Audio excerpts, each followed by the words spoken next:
عزیزان گرامی قدر، آج حضور پاک علیہ السلام کا چھٹا اور ساتواں حق میں آپ کی خدمت میں رکھتا ہوں۔ ہم حضور پاک علیہ السلام کے غلام ہیں، تو عزیزان گرامی قدر ہم پر ان چیزوں پر غور کرنا لازم ہے، اور حضور پاک صلی اللہ تعالیٰ علیہ وآلہ وسلم کے حق کو ہمیں اپنی استطاعت کے مطابق، اپنی طاقت کے مطابق ہمیں ادا کرنے کی کوشش کرنی چاہیے۔ حضور پاک صلی اللہ تعالیٰ علیہ وآلہ وسلم کا جو چھٹا حق ہے ہم پر جو بنتا ہے وہ یہ ہے کہ حضور پاک صلی اللہ تعالیٰ علیہ وآلہ وسلم کا دفاع کریں۔ دفاع کرنے کا مطلب کیا ہے؟ حضور صلی اللہ تعالیٰ علیہ وآلہ وسلم کی اگر کوئی بے ادبی کرتا ہے ہمارے سامنے، تو حضور پاک صلی اللہ تعالیٰ علیہ وآلہ وسلم کی جانے والی بے ادبی کا جواب دیں۔ یہ ہم پر لازم ہے۔ حضور پاک علیہ السلام کی محبت کا یہ تقاضا ہے کہ ہم کوئی اعتراض کریں تو ہم اس کے اعتراض کا جواب دیں۔ ہم اپنے اندر یہ طاقت پیدا کریں کہ ہم ان کے اعتراض کا جواب دے سکیں۔ عزیزان گرامی قدر، حضور پاک صلی اللہ تعالیٰ علیہ وآلہ وسلم کا اس سلسلے میں ہمیں کیا گائیڈ لائنز ہمیں ملتی ہیں؟ حضور پاک صلی اللہ تعالیٰ علیہ وآلہ وسلم کیسے اظہار فرماتے ہیں؟ تو عزیز دوستوں، صحیح مسلم کی حدیث ملتی ہے، حضرت سیدنا حسان بن ثابت رضی اللہ تعالیٰ عنہ سے حضور پاک علیہ السلام نے ارشاد فرمایا تھا، جب مکے کے لوگوں نے حضور پاک علیہ السلام کی ہجو کی تھی، یعنی حضور پاک علیہ السلام کے خلاف انہوں نے اشعار لکھے۔ کن لوگوں نے لکھے؟ مکے کے کافروں نے لکھے۔ حضور پاک علیہ السلام نے حضرت حسان بن ثابت رضی اللہ تعالیٰ عنہ سے ارشاد فرمایا، اجب عنی اللہم ایدہ بروح القدس۔ ارشاد فرمایا، اے حسان تم میری طرف سے جواب دو، اجب عنی، تم میری طرف سے جواب دو۔ عزیزان گرامی قدر، اس سے پتہ کیا چل رہا ہے کہ اگر حضور پر اعتراض ہو تو حضور پر اعتراض اگر کوئی بندہ کرے، اس کا جواب دینا یہ مسلمانوں پر لازم ہے۔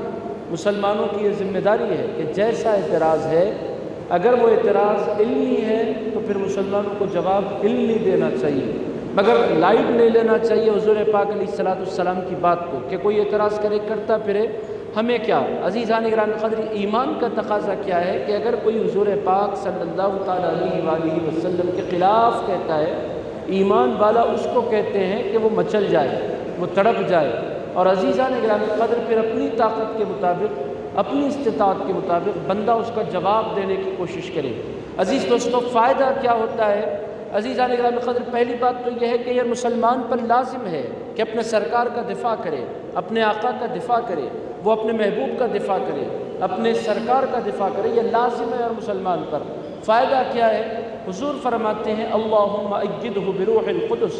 حضور ارشاد فرماتے ہیں، اے پروردگار حسان بن ثابت کی روح قدس کے ذریعے مدد فرما۔ روح القدس کس کو کہتے ہیں؟ آپ تمام لوگ جانتے ہیں، روح القدس حضرت سیدنا جبریل علیہ السلام کو کہتے ہیں۔ حضرت جبریل علیہ السلام کون سے فرشتے ہیں؟ یہ وہ فرشتے ہیں جو اللہ کا پیغام اللہ کے پیغمبروں تک لایا کرتے ہیں، یعنی ایک معنی میں ان کی جو خدمت ہے، ان کی جو سروس ہے وہ پیغمبروں کے لیے ہے، ان کی جو سروس ہے وہ رسولوں کے لیے ہے، ان کی جو سروس ہے وہ انبیاء کے لیے ہے۔ اللہ تعالیٰ کے حبیب ارشاد فرماتے ہیں، وہ فرشتہ جو پیغمبروں کی سروس پر مامور ہے، وہ فرشتہ جو پیغمبروں کی خدمت پر مامور ہے، جو بندہ میرا دفاع کرتا ہے اپنے علم کے ذریعے، اپنے قلم کے ذریعے، اپنی زبان کے ذریعے، اپنے خطاب کے ذریعے، جو بندہ میرا دفاع کرتا ہے، ہوتا یہ ہے کہ بندہ دفاع میرا کرتا ہے، اس کی تائید کے لیے سدرۃ المنتہا کا مکین جبریل امین اتر جایا کرتا ہے۔ عزیزان گرامی قدر، جو بندہ جب کبھی حضور کے دفاع کی کوشش کرتا ہے، عزیزان گرامی قدر حضور پر کوئی عیب لگائے یا حضور پاک صلی اللہ تعالیٰ علیہ وآلہ وسلم کی طرف کوئی غلط چیز منسوب کر کے حضور کو بدنام کرنے کی کوشش کرے، تو جو بندہ رسول اللہ کی جانب سے اٹھ کھڑا ہوتا ہے وہ تنہا کھڑا نہیں ہوتا، جبریل امین اس کی خدمت پر اور جبریل امین اس کی تائید پر کھڑے ہو جایا کرتے ہیں۔ عزیزان گرامی قدر، وہ بندہ تنہا نہیں ہوتا۔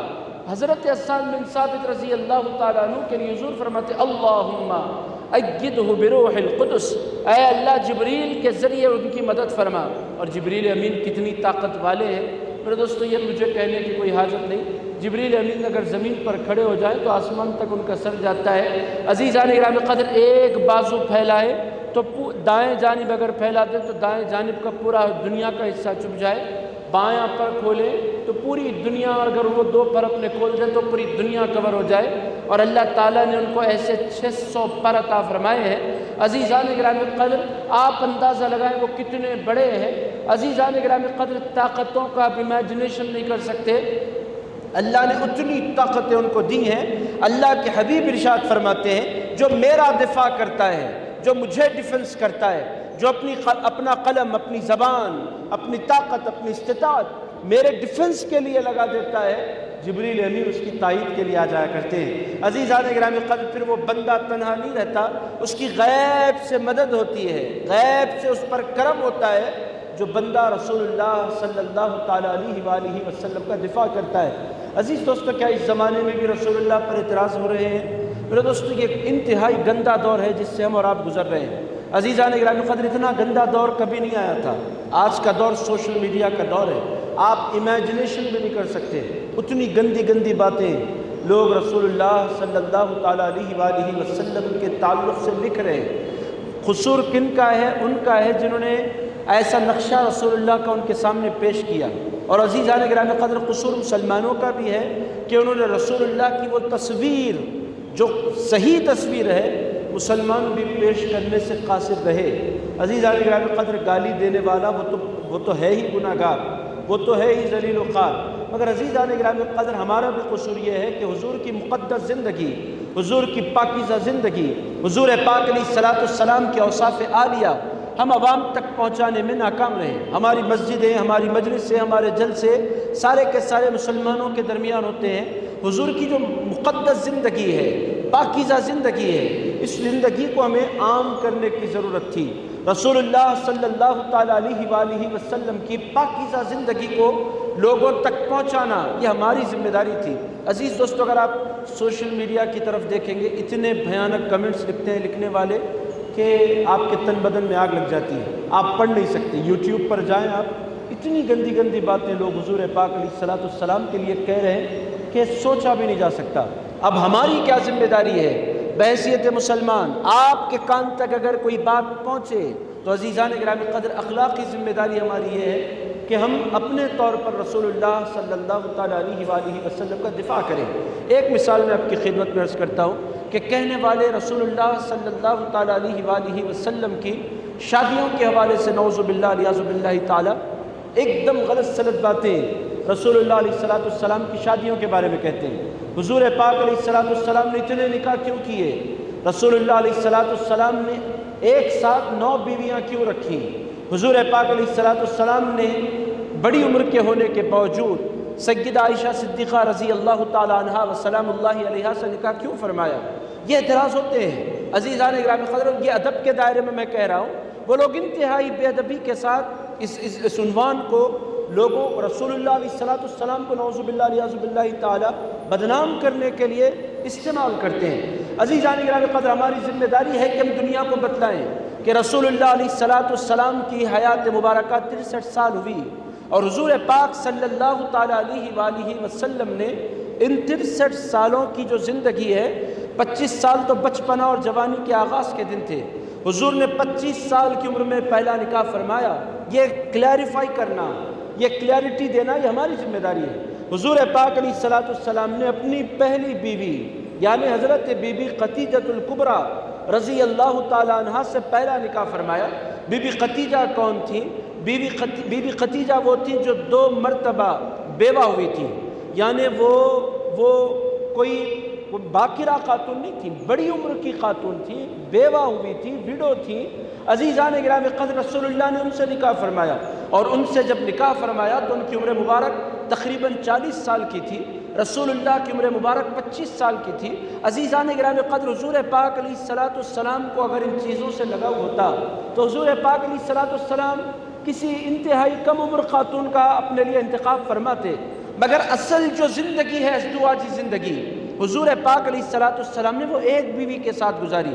25 سال حضور کی عمر مبارک ہے، بی بی خدیجہ کا وصال کب ہوتا ہے؟ جب رسول اللہ علیہ السلام کی عمر مبارکہ 52 سال کی ہوتی ہے۔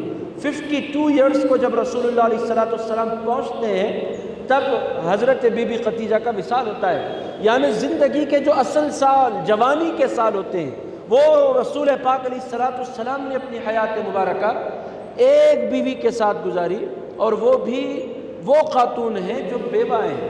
عزیزان گرامی قدر، اس کے اندر پیغام کیا ہے کہ اصل جو زندگی ہے وہ تو حضور نے ان کے ساتھ گزاری، اس کے بعد جو حضور نے نکاح فرمائے۔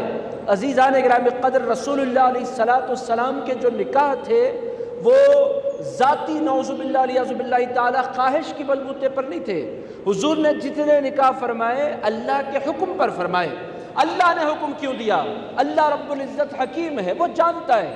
اللہ کے حبیب علیہ السلام نے فرمایا کہ لوگو، میں نے کسی خاتون سے نکاح اپنی مرضی سے نہیں کیا، اور یہ بھی فرمایا کہ میری بیٹی کے جو نکاح ہوتے ہیں، میری بیٹیوں کے، وہ بھی میں اپنی مرضی سے نہیں کرتا، اللہ حکم دیتا ہے کہ فلاں سے نکاح کرو، تو میں اپنی بیٹی نکاح میں دے دیا کرتا ہوں۔ عزیزان گرامی قدر، حضور کا نکاح کرنا، پہلی بات ہمیں یہ کلیئر کرنے کی ضرورت ہے کہ حضور نے کبھی اپنی خواہش کے بنا پر نکاح نہیں کیا۔ عزیزان گرامی قدر، یہ نہیں ہو سکتا کہ رسول پاک علیہ السلام پر یہ اعتراض کیا جائے کہ حضور کے اندر یہ خواہشات ہیں۔ عزیزان گرامی قدر، وہ اللہ کے محبوب ہیں۔ عزیزان گرامی قدر، اللہ کے جو محبوب بندے ہوتے ہیں ان کا ان چیزوں کی طرف میلان نہیں ہوتا۔ وہ نکاح کرتے ہیں، اولیاء اللہ نکاح کرتے ہیں تو ذاتی میلان کے طور پر نہیں کرتے، رسول اللہ کی سنت کے طور پر کیا کرتے ہیں۔ ان کا میلان اس طرف نہیں ہوتا، وہ ذمہ داریاں اٹھاتے اس واسطے ہیں کہ یہ اللہ کے حبیب کا حکم ہے کہ لوگوں نکاح کرو۔ عزیزان گرامی قدر، اولیاء جب خواہش کی بنا پر نکاح نہیں کرتے تو پھر رسول اللہ خواہش کی بنا پر نکاح کیسے کریں گے؟ یہ ہمیں ایسے دفاع کرنے کی ضرورت ہے، ہمیں بتلانا ہے کہ ہمارے سرکار کا جو معاملہ ہے، حضور نے نکاح جو فرمائے ہیں، پہلی بات یہ ہے کہ اللہ کے حکم پر فرمائے۔ دوسری بات، حضور پاک علیہ السلام کے سامنے ایک بہت بڑا مشن تھا۔ وہ مشن کیا تھا؟ اسلام کی تبلیغ، اسلام کی ترویج، اسلام کی اشاعت۔ اس کے لیے حضور پاک علیہ السلام نے مختلف خاندانوں سے رشتے جوڑے۔ عزیزان گرامی قدر، جب حضور کسی خاندان کے داماد ہو جاتے تو خاندان والوں کو یقینی طور پر ایک لحاظ پیدا ہوتا، اور پھر ایک الفت ہوتی، ایک محبت ہوتی ہے۔ عزیزان گرامی قدر، اس محبت کی وجہ سے رشتہ جب ہوتا ہے تو قریب سے دیکھنے کا موقع بھی ملتا ہے۔ عزیزان گرامی قدر، حضور نے رشتے فرمائے کیوں؟ تاکہ وہ لوگ قریب سے دیکھیں بیٹی کے ساتھ اس نے سلوک کیا ہے، ہماری گھر کی بچی کے ساتھ وہ کیسے رہتے ہیں۔ اور عزیزان گرامی قدر، حضور کی ازواج نے حضور کو دیکھا، جتنا دیکھا اتنا زیادہ وہ حضور پر قربان ہوتی چلی گئی۔ حضور پاک علیہ السلام کی عظمت کی گواہی، حضور پاک علیہ السلام کی شان کی گواہی حضور کی ازواج دیتی ہیں۔ عزیز دوستو، حضور پاک علیہ السلام سے اللہ تعالیٰ مخاطب ہو کے ارشاد فرماتا ہے، یا ایھا النبی قل لازواجک، اے حبیب اپنی بیویوں سے کہیے، ان کنتن تردن الحیات الدنیا وزینتها فتعالین امتعکن واسرحکن سراحا جمیلا۔ اللہ تعالیٰ نے ارشاد فرمایا، اے حبیب اپنی بیویوں کو آپشن دیجئے، اگر وہ دنیا چاہتے ہیں یا دنیا کی زینت چاہتے ہیں، اے حبیب ان کو کہیے کہ میں آپ کو آزاد کر دینے کے لیے تیار ہوں۔ ان سے کہیے، وَإِن كُنتُنَّ تُرِدْنَ اللَّهَ وَرَسُولَهُ وَالدَّارَ الْآخِرَةَ فَإِنَّ اللَّهَ أَعَدَّ لِلْمُحْسِنَاتِ مِنْكُنَّ أَجْرًا عَظِيمًا۔ اللہ تعالیٰ ارشاد فرماتا ہے، اے میرے محبوب کی بیویوں، تمہارے پاس دو آپشن ہیں، دنیا اور دنیا کی زیب و زینت تم چاہتے ہو، میرے حبیب تمہیں چھوڑ دیں گے، اور تم آخرت چاہتے ہو، مولا کی رضا چاہتے ہو، تو پھر تمہیں سیکریفائس کی زندگی گزارنی پڑے گی، تمہارے پاس آپشن ہے۔ حضور کی ساری ازواج نے کہا، اے پروردگار، ہمیں دنیا اور دنیا کی زیب و زینت نہیں چاہیے، مولا ہمیں تو تیرے رسول کی خدمت کا موقع چاہیے۔ عزیزان گرامی قدر، میں آپ سے پوچھتا ہوں، یہ آپشن دینے کے بعد ان لوگوں نے حضور کو کیوں انتخاب فرمایا؟ عزیزان گرامی قدر، رسول اللہ کے نکاح میں حکمت ہے، حضور پاک علیہ السلام کے فیصلہ لینے میں کوئی وجہ ہے۔ رسول اللہ علیہ السلام اپنی ذات کے لیے نعوذ باللہ علیہ باللہ تعالی کبھی نکاح نہیں فرمایا کرتے۔ میں نے آپ کی خدمت میں عرض کیا، پہلی بات یہ کہ اصل جو زندگی ہوتی ہے، جوانی کی زندگی، حضور نے ایک بیوی کے ساتھ گزاری۔ اس کے بعد جتنے نکاح حضور نے فرمایا، پہلی بات یہ ہے کہ اللہ کے حکم پر، یہ ہمیں کلیئر کرنا ہے، اللہ نے حکم کیوں دیا، اللہ بہتر جانتا ہے۔ عزیزان گرامی قدر، وہ اللہ ہے اللہ سے ہم سوال نہیں کر سکتے. لا یسأل عما یفعل وهم یسألون. اللہ فرماتا ہے اللہ سے نہیں پوچھا جائے گا کہ وہ کیوں کر رہا ہے. سوال بندوں سے ہوتا ہے، مولا سے نہیں ہوتا. فیصلہ اللہ کا ہے. بی بی عائشہ صدیقہ رضی اللہ تعالیٰ عنہ سے حضور نے نکاح فرمایا، اپنی مرضی سے نہیں فرمایا، یہ فیصلہ اللہ کا تھا. اللہ رب العزت نے حکم فرمایا عائشہ صدیقہ سے نکاح کرو. آپ بولیں گے کیوں؟ ان کی عمر کم ہے، رسول اللہ کی عمر زیادہ ہے. عزیزان گرامی قدر، وہ بھی میں آپ کی خدمت میں عرض کر دیتا ہوں. دین کے دو حصے آپ کر سکتے ہیں. دین ایک وہ ہے جو مردوں کے لیے، اور دین کا ایک حصہ ہے، ایک خاص حصہ ہے جو خواتین سے ریلیٹڈ ہے. صحابہ کرام جو حضور کو دیکھا کرتے تھے وہ باتیں بیان کرتے تھے جو مردوں کی مجلسوں میں ہوا کرتی ہیں. مگر دین جس قدر مسلمان مرد ہیں اسی قدر بڑی تعداد میں مسلمان خواتین بھی ہیں. ان کی جو پرسنل نیڈز ہیں اور ان کے جو پرسنل مسائل ہیں اور ان کی جو پرسنل ہدایات ہیں وہ مردوں کی مجلس میں بیٹھ کر حضور بیان نہیں فرما سکتے. عزیزان گرامی قدر، حجاب مانے ہوتا ہے اگر مردوں کی مجلس میں بیٹھ کر حضور وہ باتیں بیان فرمائیں، مگر حضور کو گائیڈ کرنا ہے. آپ بولیں گے کوئی اور گائیڈ کرے. عزیزان گرامی قدر، اللہ نے کسی اور کو ہادی نہیں بنایا، اللہ نے کسی اور کو رسول نہیں بنایا. خاتون کبھی پیغمبر بن کر نہیں آتی. عزیزان گرامی قدر، مردوں کو گائیڈ کرنے کے لیے بھی پیغمبر کو اپنا رول ادا کرنا پڑتا ہے، اور عورتوں کی ہدایات کے لیے بھی پیغمبر کو اپنا رول ادا کرنا پڑتا ہے. سیدہ عائشہ صدیقہ کا انتخاب کیوں ہوا آپ جانیں. اگر آپ حدیث کا ذخیرہ اٹھا کر دیکھیں تو کثرت سے، اگر آدھا دین اگر آپ کہیں خواتین سے ریلیٹڈ ہے تو سارے کا سارا دین جس ذات نے محفوظ فرمایا ہے وہ ذات عائشہ صدیقہ کی ذات ہے. عزیزان گرامی قدر، خواتین کے جتنے مسائل ہمیں نصیب ہوئے سارے کا سارا روایت کرنے والی ذات ہستی بی بی عائشہ صدیقہ کی ہستی مبارک ہے. حضور نے ان کا انتخاب کیوں فرمایا؟ ان کی عمر کم تھی اور وہ بڑی ذہین تھی. اللہ نے انتخاب فرمایا، ذہین تھی. اللہ نے غیر معمولی ان کو ذہانت، فطانت، علمی صلاحیت عطا فرمائی تھی، اور پھر وہ لمبے زمانے تک حیات رہی. حضور کے وصال کے تقریباً 50 سال وہ حیات رہی. فائدہ کیا ہوا؟ جو کچھ انہوں نے حضور سے دین لیا تھا انہوں نے وہ دین رکھا نہیں، وہ دین انہوں نے آنے والی نسلوں تک پہنچایا. عزیزان گرامی قدر، بی بی عائشہ صدیقہ یہ جو گندے لوگ ہوتے ہیں ان کی فکر گندی ہوتی ہے، جن کی سوچ گندی ہوتی ہے وہ ہر جگہ گندگیاں تلاش کرتے پھرتے ہیں. عزیزان گرامی قدر، پاکیزہ نفوس اور اعلیٰ ہستیاں ان کے پاس یہ باتیں ہوتی ہی نہیں ہیں. عزیزان گرامی قدر، وہ ایک تعلق ہوتا ہے میاں بیوی کا، وہ بھی اللہ کے حکم پر ہوا کرتا ہے. عزیزان گرامی قدر، بی بی عائشہ صدیقہ سلام اللہ علیہا سے حضور کا نکاح فرمانا وہ ذاتی منفعت نعوذ باللہ اس میں نہیں تھی. حضور کا بی بی عائشہ صدیقہ سے نکاح فرمانا دین کے آدھے حصے کو محفوظ فرمانے کے لیے تھا. حضرت بی بی خدیجہ الکبریٰ کا وصال ہو گیا تھا. بی بی عائشہ صدیقہ ایک آئیڈیل ہستی تھی جنہوں نے بہت قریب سے حضور کو دیکھا زوجہ ہونے کی حیثیت سے اور بہت یاد رکھا. کثرت سے روایات آپ کو بی بی عائشہ صدیقہ رضی اللہ تعالیٰ عنہ سے ملتی. عورتوں کا جتنا دین کا جتنا حصہ ہے، جتنے مسائل ہیں، سارے کے سارے مسائل کی روایت جو کرتی ہے ہستی وہ بی بی عائشہ صدیقہ رضی اللہ تعالیٰ عنہ کی ذات مبارکہ ہے. آپ بولیں گے بیٹیاں بھی تھیں. بیٹیاں حضور کی چاروں کی چاروں حضور ہی کی ظاہری حیات مبارکہ میں وصال کر گئی. بی بی زینب انتقال کر گئی، بی بی رقیہ انتقال کر گئی، بی بی ام کلثوم انتقال کر گئی. رہی بی بی فاطمہ الزہرا سلام اللہ علیہا، انہوں نے بابا کا اتنا صدمہ لیا کہ حضور کے وصال کے 6 مہینے بعد وہ بھی دنیا سے تشریف لے گئی. عزیزان گرامی قدر، پھر خواتین کے مسائل کو باہر والے بیان کرتے نہیں کر سکتے. عزیزان گرامی قدر، ایسی ہستی کی ضرورت تھی جو گھر والی ہوں اور حضور پاک علیہ السلام کی پرسنل لائف کو دیکھیں اور پھر خواتین کے لیے اس زندگی کو نقل فرمائیں. عزیزان گرامی قدر، اسی لیے بی بی عائشہ صدیقہ رضی اللہ تعالیٰ عنہ سے حضور نے نکاح فرمایا. تو 2 باتیں میں نے آپ کی خدمت میں کلیئر کر دی. پہلی بات یہ کہ اصل جو زندگی ہوتی ہے جوانی کی زندگی، وہ پوری زندگی حضور نے بی بی خدیجہ الکبریٰ کے ساتھ گزاری. اس کے بعد حضور نے جتنے نکاح فرمائے وہ اپنی مرضی سے نہیں کیے. عزیزان گرامی قدر، وہ نکاح اپنی مرضی سے کیا کریں گے؟ وہ تو کوئی بات بھی اپنی مرضی سے نہیں کیا کرتے. ان کی شان کیا ہے؟ اللہ فرماتا ہے ما ينطق عن الهوى ان هو الا وحی یوحى. میرا مصطفیٰ تو وہ ہے کہ جب وہ کلام بھی کرتا ہے نا تو زبان اس کی ہوا کرتی ہے، کلام پروردگار کا ہوا کرتا ہے۔ عزیزان گرامی قدر، جو ہستی کلام اپنی مرضی سے نہیں کرتی، وہ ہستی نکاح اپنی مرضی سے کیسے کرے گی؟ عزیز دوستو، اعتراض کرنا ہے تو رسول اللہ پر نہ کرو، چونکہ رسول اللہ نے تو اللہ کے حکم کی تعمیل کی ہے، رسول اللہ نے تو اللہ کے حکم کو فالو کیا ہے۔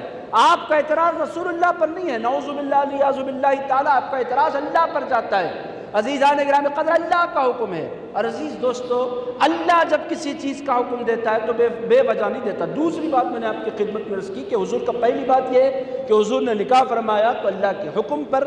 دوسری بات میں نے آپ کی خدمت میں یہ عرض کی ہے کہ حضور کے نکاح فرمانے میں اسلام کو تقویت پہنچی۔ عزیزان گرامی قدر، جن جن قبیلوں میں حضور نے نکاح فرمایا ان لوگوں نے قریب سے حضور کو دیکھا، ان کو دیکھنے کا موقع ملا۔ اور عزیزان گرامی قدر، سرکار کا کمال کیا ہے، جو ان کو ایک مرتبہ دیکھ لیتا ہے پھر وہ ان کا ہو کر رہ جایا کرتا ہے۔ عزیزان گرامی قدر، ہمارے سرکار کا کمال کیا ہے، یہ دیکھیں آپ دیوانے۔ عزیزان گرامی قدر، 1400 سال گزر جانے کے باوجود دل لگا کر آپ ایسے سن رہے ہیں۔ کیوں سن رہے ہیں آپ مجھے؟ میں جانتا ہوں کہ میری کوئی حیثیت نہیں۔ عزیزان گرامی قدر، آپ مجھے کیوں سن رہے ہیں؟ اس واسطے سن رہے ہیں کہ میں رسول اللہ کا ذکر کر رہا ہوں۔ عزیزان گرامی قدر، خطباء کو سنا جاتا ہے رسول اللہ کی خاطر، شعراء کو سنا جاتا ہے رسول اللہ کی خاطر، علماء کو سنا جاتا ہے رسول اللہ کی خاطر۔ علماء کو عزتیں ملتی ہیں، پیار ملتا ہے، محبتیں ملتی ہیں، اس واسطے نہیں ملتی کہ وہ کوئی خاص بندے ہیں، اس واسطے ملتی ہیں کہ ان کی گناہگار زبانوں پر رسول اللہ کا نام آ جایا کرتا ہے۔ عزیز دوستو، نام آ جائے تو اتنی محبتیں ملتی ہیں، تو خود حضور آ جائے تو کتنی محبتیں دنیا کرتی ہوگی۔ عزیزان گرامی قدر، نام لے لو تو اللہ عزتوں سے سرفراز فرما دیتا ہے، تو وہ خود ہستی تشریف فرما ہو تو عزیزان گرامی قدر، حضور نے جو نکاح فرمایا، دوسرا ریزن میں نے آپ کی خدمت میں عرض کیا کہ اس میں اسلام کو تقویت پہنچانا تھا۔ وہ خاندان جو دشمن تھے، وہ قبیلے جو اسلام کو مٹا دینا چاہتے تھے، حضور انہی خاندانوں کے داماد ہو گئے۔ داماد ہونے کا فائدہ کیا ہو؟ بیٹی ہوتی ہے کسی کے گھر میں تو خود بخود پیار آتا ہے داماد پر بھی۔ عزیزان گرامی قدر، ایسا نہیں ہو سکتا کہ داماد کی محبت نہ ہو، داماد سے بھی ایک خاص محبت ہوتی ہے، اس کی ایک خاص عزت ہوتی ہے۔ تو عزیزان گرامی قدر، رسول اللہ داماد بنے تو ان لوگوں نے بہت قریب سے رسول اللہ کو دیکھا، سمجھا، جانا، غور کیا، اور عزیز دوستو، 10 سال کے اندر پورا عرب اسلام کا کلمہ پڑھ کر مسلمان ہو گیا۔ عزیز دوستو، اس میں حضور کی نکاح کی بھی بڑی برکتیں ہیں، جو حضور نے مختلف خاندانوں سے، مختلف قبیلوں سے رسول اللہ علیہ السلام نے نکاح فرمائے۔ تو عزیز دوستو، دوسرا سبب حضور پاک علیہ السلام کے نکاح کرنے کا میں نے آپ کی خدمت میں عرض کر دیا۔ بدنہ نعوذ باللہ علیہ باللہ تعالیٰ حضور پر اعتراض کرنے کے لیے بی بی عائشہ صدیقہ کے نکاح کو نعوذ باللہ علیہ باللہ تعالیٰ پیش کیا جاتا ہے۔ وہ ان کی عمر کم تھی، رسول اللہ کی عمر زیادہ تھی۔ عزیز دوستو، ہمارے ہاں بچیاں الگ عمر میں بلوغت کو پہنچتی ہیں، عرب معاشرہ الگ ہے۔ عزیزان گرامی قدر، ہمارے ہاں عمر کے گیپ سے نکاح کرنا معیوب بات سمجھی جاتی، عربوں میں نہیں سمجھی جاتی۔ آپ اس سوسائٹی کو اس سوسائٹی پر رکھ کر دیکھیں گے تو گڑبڑ ہو جائے گی۔ عزیزان گرامی قدر، ہر سوسائٹی کے اپنے خاص انداز ہوتے ہیں۔ عرب سوسائٹی میں بڑی عمر کے مرد کا چھوٹی عمر کی بچی سے نکاح کرنا کوئی گناہ نہیں سمجھا جاتا تھا، کوئی معیوب نہیں سمجھا جاتا تھا۔ آپ یہاں رہ کر یہاں کے دائرے میں دیکھیں اور یہاں کا دائرہ بنا کر نعوذ باللہ رسول اللہ علیہ السلام کو بدنام کرنے کی کوشش کریں، علیہ باللہ تعالیٰ، یہ انتہائی سنگین جرم ہے۔ عزیزان گرامی قدر، پھر میں نے چوتھی مصلیحت آپ کی خدمت میں عرض کی کہ رسول اللہ علیہ السلام کا بی بی عائشہ صدیقہ سے نکاح فرمانا دین کے آدھے حصے کو محفوظ کرنے کے لیے تھا۔ خواتین کے جتنے مسائل ہیں، عزیز دوستو، دیگر مذاہب میں تو نہیں ہے نا، میں آپ کو بولوں، اسلام ایک ایسا مذہب ہے جو ہر مسئلے میں گائیڈنس عطا فرماتا ہے۔ دیگر مذاہب میں ہفتے میں ایک مرتبہ آپ چلے جائیں، کچھ کر لیں، جو بھی کرنا ہے پلٹ کر آ جائیں، قصہ ختم۔ ہمارا دین ایسا نہیں ہے۔ ہمارا دین کھانے سے لے کر سونے تک، شادی سے لے کر اس سے پہلے کی باتیں، اس کے بعد کی باتیں، ولیمے تک، ساری باتیں۔ اور ہمارا دین جو ہے وہ تجارت سے لے کے معیشت تک، سارا سیاسیات سے لے کے تمدنیات، کون سا موضوع ہے جس پر ہمارا دین گائیڈ نہیں کرتا؟ آپ مجھے بتائیں، کون سا مقام ہے جہاں ہمارا دین چھوڑ دیتا ہے کہ تم اپنی مرضی سے کام کرو؟ عزیزان گرامی قدر، یہ دین اسلام ہے۔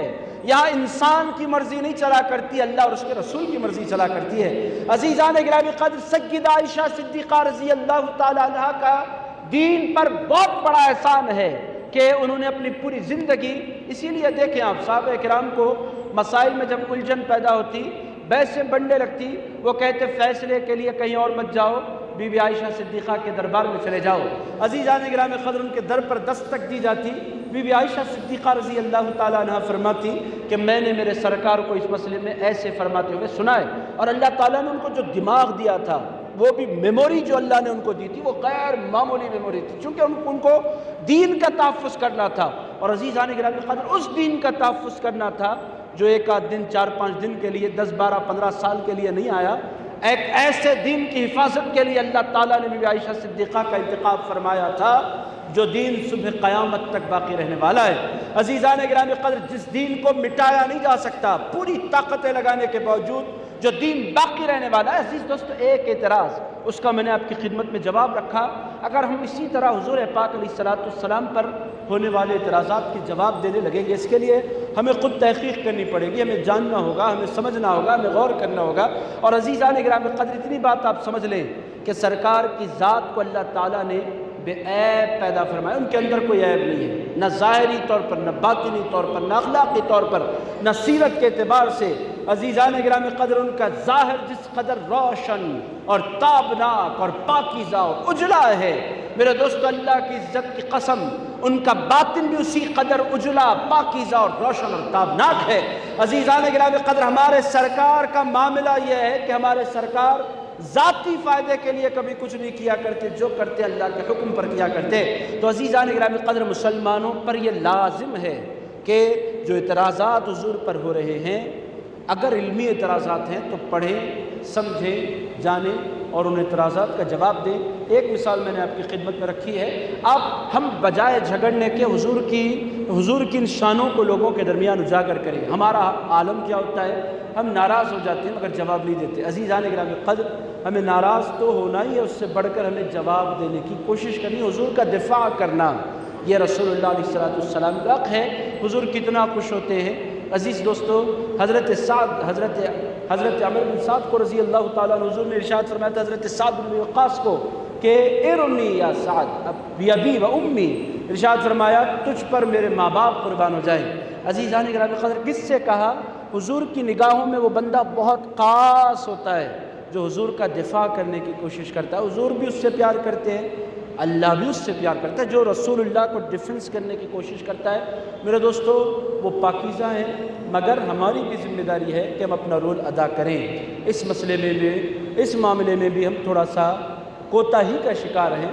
عزیزان گرامی قدر ہمیں جاگنے کی ضرورت ہے، حضور کو پڑھنے کی ضرورت ہے، رسول اللہ علیہ السلام کو سمجھنے کی ضرورت ہے، اور حضور پر اعتراضات جو لوگ کر رہے ہیں اس کا جواب دینا، یہ حضور پاک علیہ السلام کا ہم پر حق ہے۔ میں امید کرتا ہوں کہ اپنی باتوں پر غور فرمائیں گے۔